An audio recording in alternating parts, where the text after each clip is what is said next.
നമസ്കാരം. Raf talk ഫുട്ബോളിലേക്ക് അവർക്കും സ്വാഗതം. ഈ മാസത്തെ ഇൻ്റർനാഷണൽ ബ്രേക്കിലെ മത്സരങ്ങൾ പുരോഗമിക്കുകയാണ്. അർജൻറ്റീന ഇന്ന് വെനിസ്വേലയ്ക്കെതിരെ ഏകപക്ഷീയമായ ഒരു ഗോളിന് ജയിച്ചു. ടീമിൽ ലയണൽ മെസ്സി ഉണ്ടായിരുന്നില്ല. ഫ്രാങ്കോ മസ്റ്റൻഡൂനോ പരിക്കേറ്റ് കളിക്കളത്തിന് പുറത്തായിട്ടുണ്ട്. ഇനി അവർക്ക് ഈ മാസം ഒരു കളി കൂടിയാണ് ബാക്കിയുള്ളത്. അത് പ്യൂട്ടോറിക്കെതിരെയാണ്. അത് കഴിഞ്ഞാൽ നവംബറിൽ 2 മത്സരങ്ങൾ, ഒന്ന് അങ്കോളയിലും മറ്റൊന്ന് നമ്മുടെ നാട്ടിലിങ്ങ് കേരളത്തിലുമാണ്. ഇപ്പോൾ കേരളത്തിലെത്തുന്ന അർജൻറ്റീനയുടെ സ്ക്വാഡ് മന്ത്രി വി അബ്ദുറഹ്മാൻ പ്രഖ്യാപിച്ചിരിക്കുകയാണ്. അദ്ദേഹത്തിൻ്റെ ഒഫീഷ്യൽ ഫേസ്ബുക്ക് പേജിലൂടെയാണ് ഈ ഒരു സ്ക്വാഡ് അദ്ദേഹം പ്രഖ്യാപിച്ചിരിക്കുന്നത്. നോക്കാം നമുക്ക്. അദ്ദേഹത്തിൻ്റെ ഫേസ്ബുക്ക് പോസ്റ്റിൽ അദ്ദേഹം കുറിക്കുന്നത്: ലോക ജേതാക്കൾ തയ്യാർ. ലയണൽ മെസ്സിക്കൊപ്പം Emiliano Martinez, Julian Alvarez, Rodrigo De Paul, Mac Allister, Lautaro Martinez തുടങ്ങിയ പ്രമുഖരെല്ലാം കേരളത്തിൽ പന്ത് തട്ടും. പരിശീലകനായി സ്കലോനിയും എന്നാണ് അദ്ദേഹം പോസ്റ്റ് ഇട്ടിരിക്കുന്നത്. അതോടൊപ്പം തന്നെ അദ്ദേഹം ഒരു ചിത്രം പങ്കുവെക്കുന്നുണ്ട്. റിപ്പോർട്ടർ live.com എന്നതിൽ കാണാൻ പറ്റും. റിപ്പോർട്ടറിൻ്റെ കാർഡാണെന്ന് തോന്നുന്നു. അതിൽ മെസ്സി, എമി, ആൽവരസ്, മാർട്ടീനസ് കൊച്ചിയിലെത്തുന്ന അർജൻറ്റീന സ്ക്വാഡ് എന്നുണ്ട്. അതാണിപ്പോൾ മന്ത്രി അദ്ദേഹത്തിൻ്റെ ഫേസ്ബുക്ക് പേജിലൂടെ, ഒഫീഷ്യൽ പേജാണത്, ഒഫീഷ്യൽ പേജിലൂടെ പുറത്തുവിട്ടിരിക്കുന്നത്. അപ്പോൾ ആ സ്ക്വാഡ് നമ്മൾ നോക്കുകയാണ്. സ്ക്വാഡിലുള്ളത് ഗോൾ കീപ്പർ പൊസിഷനിൽ എമി മാർട്ടീനസ്, പിന്നെ മറ്റു താരങ്ങളായിട്ടുള്ളത് നിക്കോളാസ് ടാഗ്ലിയാഫിക്കോ, അദ്ദേഹത്തെ വലതുഭാഷത്ത് കാണുന്നുണ്ട്. സാധാരണ നമ്മൾ ഇടതുഭാഷത്തിലാണ് അദ്ദേഹത്തെ കളിക്കുന്നത് കാണാറുള്ളത്.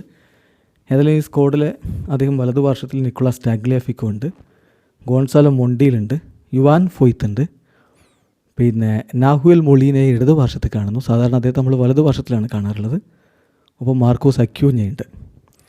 സെൻറ്റർ ബാക്കുമാരായിട്ടുള്ള ക്രിസ്ത്യൻ റൊമേറോയും നിക്കോളാസ് ഓട്ടാമെൻറ്റിയും ഉണ്ട്.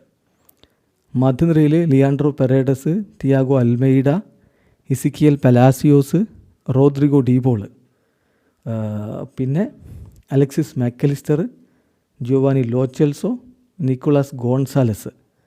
നിക്കോ ഗോൺസാലസിനെ സാധാരണ നമ്മൾ ഇടതുഭാഷത്തിലാണ് കാണാറുള്ളത്. ഇവിടെ വലതുഭാഷത്തിൽ കൊടുത്തിട്ടുണ്ട്. മുന്നേറ്റത്തിൽ സെൻട്രൽ സ്ട്രൈക്കറായിട്ട് ലയണൽ മെസ്സി ഉണ്ട്. വലത് ഭാഷത്തിൽ ലൗട്ടറോ മാർട്ടീനസ്, ഇടതുഭാഷത്തിൽ ഹൂലിയൻ ആൽവാരസ്. സാധാരണ അങ്ങനെയല്ല, സെൻട്രൽ സ്ട്രൈക്കർമാരാണ് ലൗട്ടറോയും ഹൂലിയനും നമുക്കറിയാം. ലിയോ മെസ്സി സാധാരണ ഒന്നുകിൽ വലതുഭാഷത്ത് കളിക്കും, അല്ലെങ്കിൽ അദ്ദേഹം കളി മെനയുന്ന രൂപത്തിലൊരു നമ്പർ 10 റോളിൽ കളിക്കും. ഏതായാലും ഇതാണ് ഇപ്പോൾ ഉള്ള സ്ക്വാഡ്. ഇതാണ് കൊച്ചിയിലെത്തുന്ന അർജൻറ്റീന സ്ക്വാഡ് എന്ന് പറഞ്ഞുകൊണ്ട് പ്രഖ്യാപിച്ചിരിക്കുന്നത്.